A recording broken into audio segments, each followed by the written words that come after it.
रामकृष्ण परमहंस कैसे बने।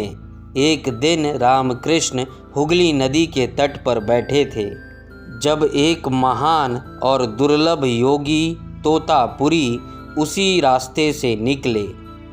तोतापुरी जैसे योगी हमारे देश में बहुत कम हुए हैं।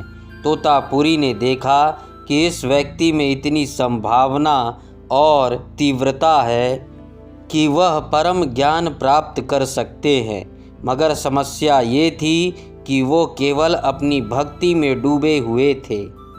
तोतापुरी रामकृष्ण के पास आए और उन्हें समझाने की कोशिश की।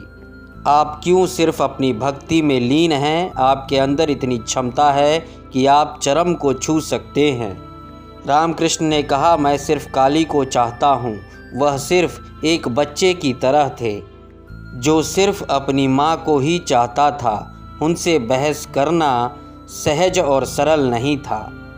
रामकृष्ण केवल काली को समर्पित थे और उनकी भक्ति केवल काली को समर्पित थी, और वो आनंद विभोर में नाचना गाना शुरू कर देते।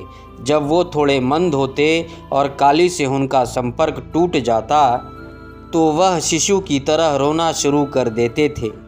इसलिए उन्हें तोतापुरी के जिस ज्ञान की वो बात कर रहे थे उनमें उन्हें कोई दिलचस्पी नहीं थी।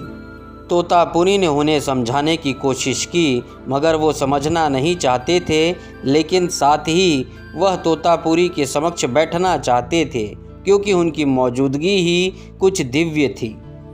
तोतापुरी ने देखा कि वह अपनी भक्ति में लगे हुए हैं, तो उन्होंने कहा कि यह बहुत आसान है। फ़िलहाल आप अपनी भावना भक्तों में लगा रहे हैं, अपने शरीर को स्वस्थ बना रहे हैं और भीतर के रसायनों को शक्तिशाली बना रहे हैं, लेकिन आप अपनी जागरूकता को शक्ति नहीं दे रहे हैं।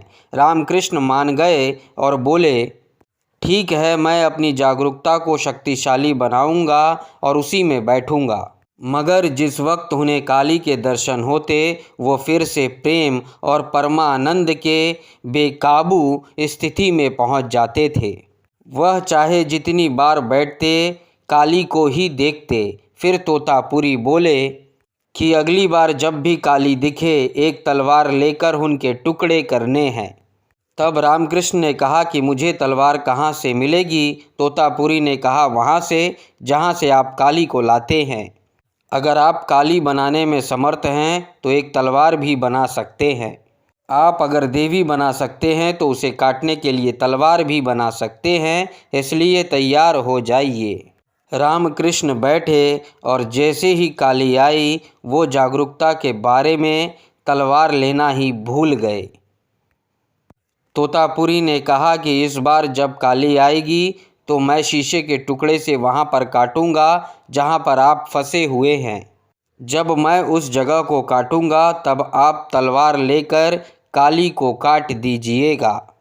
रामकृष्ण फिर से बैठे और जिस समय रामकृष्ण परमानंद में डूबने ही वाले थे, जब उन्हें काली के दर्शन हुए, उसी समय तोतापुरी ने शीशे के टुकड़े लेकर रामकृष्ण के माथे पर एक चीरा लगा दिया, और तभी रामकृष्ण ने तलवार बनाई और काली के टुकड़े कर दिए।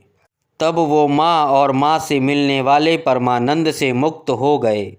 अब वो वास्तव में एक परम ज्ञानी बन गए। उस समय से पहले वो महज एक प्रेमी थे, भक्त थे, उस देवी माँ के बालक थे जिन्हें उन्होंने खुद उत्पन्न किया था। अगर वीडियो पसंद आई हो तो कमेंट में जय माता दी ज़रूर लिखिएगा।